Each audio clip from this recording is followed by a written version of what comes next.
അവ്യക്ത സന്ദേശം. ബാബയുടെ അടുക്കൽ വചനത്തിൽ ഭോഗമായി എത്തിച്ചേർന്നു.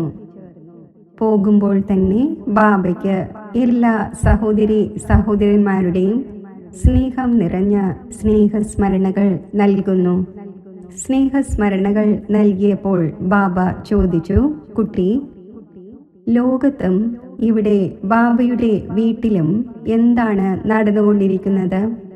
അപ്പോൾ ഞാൻ പറഞ്ഞു, ബാബ, ആ സമാചാരത്തിൻ്റെ കാര്യങ്ങൾ അങ്ങേക്ക് കൂടുതൽ അറിയാം, നമ്മളെക്കാൾ കൂടുതൽ.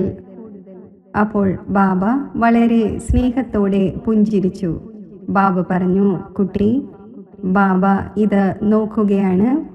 ലോകത്തിൽ വഴികൾ അനേകമുണ്ട്, സഞ്ചാരികളും അനേകമുണ്ട്. ഓരോരുത്തരും തങ്ങളുടേതായ രീതിയിൽ തങ്ങളുടെ വഴിയിലൂടെ നടന്നുകൊണ്ടിരിക്കുന്നു. ബാബ ഇതും കാണുന്നു. ലോകത്തിൽ ഏതെങ്കിലും ഒരു വസ്തുവിൻ്റെ പ്രാപ്തിക്കു വേണ്ടി അവർ ഏക മാർഗമാണ് സ്വീകരിക്കുന്നത്, ഒരു രീതിയാണ് സ്വീകരിക്കുന്നത്. തൻ്റെ ലാസ്റ്റ് ലക്ഷ്യത്തിൽ എത്തിച്ചേരുന്നതിനു വേണ്ടി ബാബ ഇത് കാണുന്നുണ്ട്. ബാബയുടെ കുട്ടികളും ബാബയുടെ നേർക്ക് ആകർഷിക്കപ്പെട്ട് വന്നുകൊണ്ടിരിക്കുകയാണ്. ലോകത്തിലെ ആത്മാക്കളായ കുട്ടികളും അലഞ്ഞു തിരിഞ്ഞുകൊണ്ടും അവരും തങ്ങളുടെ വഴികളിലെ സഞ്ചാരിയുടെ രൂപത്തിലാണ്. ബാബ അതും അവരും തിരഞ്ഞെടുത്തുകൊണ്ടിരിക്കുകയാണ്, നോക്കിക്കൊണ്ടിരിക്കുകയാണ്. ബാബ പറഞ്ഞു, സമയമനുസരിച്ച് ബാബ തൻ്റെ കുട്ടികൾക്ക് ശിക്ഷണം നൽകുന്നു, മുന്നറിയിപ്പ് നൽകുന്നു, പറഞ്ഞു തരുന്നു. ബാബ പറഞ്ഞു, ഇപ്പോൾ സമയം ഇങ്ങനെ സമീപം വന്നുകൊണ്ടിരിക്കുകയാണ്.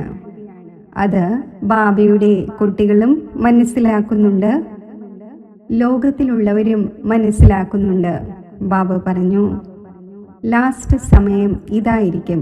അതായത് എല്ലാവരും എത്ര തന്നെ അലഞ്ഞു തിരിഞ്ഞ ആത്മാക്കളാണെങ്കിലും ശരി, എല്ലാവരും ബാബയുടെ വീട്ടിൽ തന്നെ ശരണം എടുക്കുന്നതിനു വേണ്ടി എത്തിച്ചേരും. കാരണം ബാബ പറഞ്ഞു, ലക്ഷ്യവും ഒന്നാണ്. വഴി പറഞ്ഞു തരുന്നവനും കാണിച്ചു തരുന്നവനുമായ ബാബയും ഒന്നാണ്. അപ്പോൾ ബാബ പറഞ്ഞു, അതിനാൽ ബാബ ബ്രാഹ്മണ കുട്ടികളെയും ഏകതയുടെ നൂലിൽ ബന്ധിച്ചിരിക്കുകയാണ്. ഒത്തൊരുമയ്ക്കു വേണ്ടി ബാബ കുട്ടികൾക്ക് എല്ലായ്പ്പോഴും സൂചന നൽകുന്നു. ബാബ പറഞ്ഞു, കുട്ടികൾ ബാബയെ പ്രത്യക്ഷമാക്കുന്നതിന് വേണ്ടി ഇരിക്കുകയാണ്, പ്രയത്നിക്കുകയാണ്. ബാബ പറഞ്ഞു, പ്രയത്നത്തിൻ്റെ ഫലം കുട്ടികൾക്ക് ലഭിക്കുക തന്നെ വേണം. ഇങ്ങനെ ബാബ വളരെ സ്നേഹത്തോടെ കേൾപ്പിക്കുകയായിരുന്നു. ബാബ പറയുന്നത് ശിക്ഷണത്തിൻ്റെ രൂപത്തിലായി തോന്നുന്നുണ്ടായിരുന്നു. പിന്നെ ബാബയുടെ മുന്നിൽ ഭോഗ് വെച്ചിട്ടുണ്ടായിരുന്നു.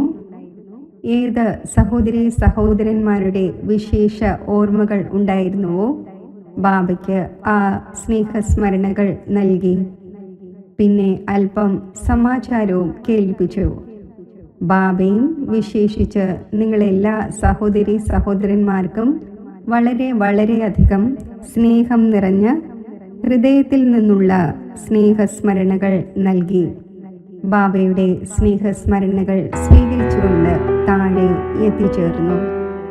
ഓം ശാന്തി.